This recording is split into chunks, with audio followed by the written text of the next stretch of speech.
So Alan, look, thanks for coming in and chatting with us. I really appreciate the work you've done with my students and in the system, and I've certainly want to appreciate what I've learned from you, and I'm hoping that we can share some of that today, a little bit what I've learned and what some of my students have learned. So you've been very generous with your time. Oh, thank you. So maybe take us back to the beginning of where you got to in your commercial pursuit of trying to work out what am I going to do with my life. The entrepreneur story. Yeah, okay. So I was in the restaurant equipment industry. I went to Chicago to attend a trade show. It's a global trade show. And when I was in Chicago on the evenings out, I could see that there's all these home delivery pizza shops opening up all over Chicago. It was the latest big trend in America.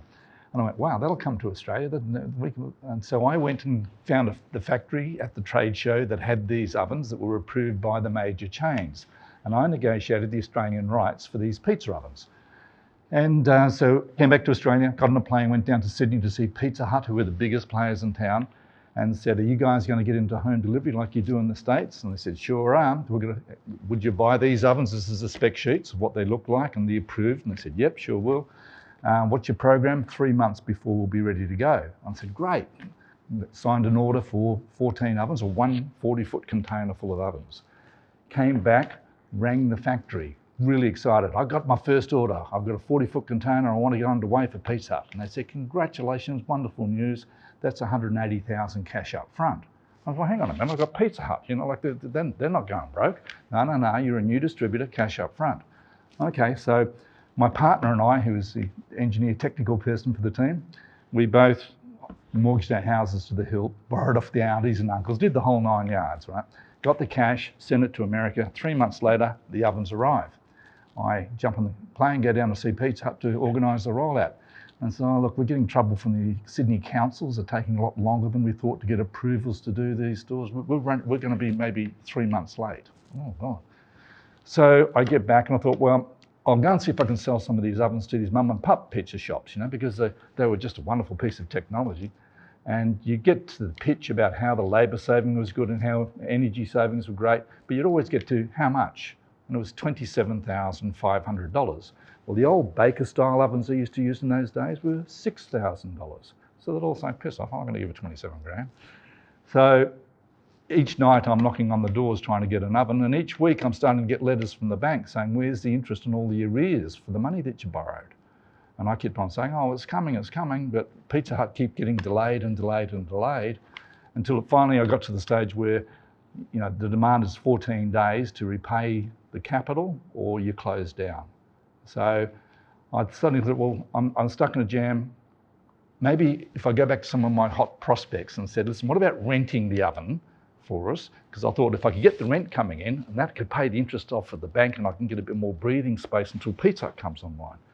So I went to these customers and said, what about just don't have to come up with 27 grand, I'll just rent you the oven and you can pay me a weekly fee. And I said, oh, great. And then someone said, well, if I rent it from you and I decide to buy it, how much of the rent are you going to give me back? That's a good question. So I worked out I could give him 75% of the rent he paid back off the price, but he had to sign a 12-month contract. He could buy it any time, but minimum was 12 months. Well, that worked really well. And all the young entrepreneurs who wanted to buy more of these pizza ovens, the banks weren't financing them because they were young kids in business. You know, they weren't going to give them a chance. They didn't have a big house. So the rental side of it was going really well. And finally, Pizza Hut got their act together and the rollout of the stores happened. We went from 27th in the world to #1 in the world for 3 out of the next 4 years for global sales. Wow. And we kept taking the profits to fund the young kids into the rental business by renting them ovens along the way. So that's the starting journey for us, yeah. So this sort of explains, I guess, how did you get to the company obviously grew and became quite a substantial company. Yeah.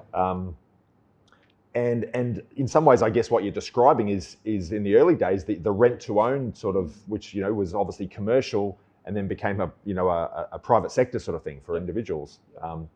And this resulted in success by the sounds of things, from what I've heard. Very much so. So we built up a significant business, but because the rental side of it was such a capital-hungry business, it kept soaking up all the capital, I kept on having to expand the sales side of the business to get the money to be able to fund the rental programs. And we eventually became the biggest equipment supplier to McDonald's and Hungry Jack's and all the major chains across Australia. And eventually I sold off the equipment sales business and I just kept the rental division And I went from 150 employees to 6. Life was really simple. I had no debt. I was bombing along quite a nice little spot I was. And then I got to the stage where I was getting bored. So I asked myself the question about, why do I want to make more money? I'm living in a comfortable old Queenslander. I wasn't into flash cars or boats or any of that sort of stuff. So I ran a wine, food and jazz festival for a while, and then I got involved in charities and did microfinance for women in the developing world, where you could provide a $200 loan that would start a small business. And in the developing world, when you're on $2 a day, this really could have some significant impact on life. So I really got excited about that. After about 9 months, I'd gone through this process where I'd been attending the School of Practical Philosophy as a hobby one night a week. And if you took all the wisdom of the wise men and women of our past and you could succinctly put it into a statement, it was to love and be loved are the most important things in life, but also to live a life that's of benefit to your fellow man. And if you can have those ingredients built into a core essence of who you are, you'll have a happy life. Once we got that set up and I hired someone to take over my volunteering stuff, I went back to work. Well, I suddenly have this vim and vigor now, and I've got a reason now to change the world, right? And there's nothing more powerful than when you have a purpose that is bigger than making money for money's sake. It's bigger than ego, because you actually give yourself permission to succeed, to be the very best version of who you are in the world if the beneficiary of it is going to be humanity, right? A long story short, we were listed on the stock exchange within 3 years. I now had access to grow the business. We ended up developing in New Zealand and Canada, so we ended up in 3 countries. And in the process of doing that, we got to a stage in 2010, this was. So we'd listed in 2005. We were hitting a few home runs. We were going well. And we decided to do a 10-year BHAG, Big Hairy Audacious Goal, as it was called in those days. And what is the business going to look like in 10 years? So the leadership team, we went away and they came back with all these key ratios and numbers. We want to have 450 employees, we want to be in 4 countries, et cetera, et cetera. And then I sat down in a bit of peace and quiet after that weekend was over and said, okay, well, remembering that the foundation is now the largest shareholder in the public company. And I'm saying, okay, well, what would that mean for the foundation if we're able to achieve this wonderful 10-year vision? And I sat down and said, okay, well, based on the dividend streams and capital, that we could fund 1 million people out of poverty through microfinance programs. Now, that's not a bad vision. That's not a bad energy getter, to get people fired up and excited about the workplace. She said, what I've found is once we pitch these people and we tell them about our 1 million people out of poverty story, we're now getting 9 out of 10 of the talent coming to join the company. So we're attracting great talent because they want to be able to work for a workplace that represents the values that they hold to be true for them. They want to feel that alignment about who they are. Well, when you get great talent around you, they bring great customers, right? And so the business just performed and took off like a rocket. As I said, when I stepped down as CEO, I got out of the business. I was now focused purely on the foundation. And 40% of our grant making was poverty alleviation overseas, 40% was social enterprise in Australia, and 20% was in a family fund that we could use.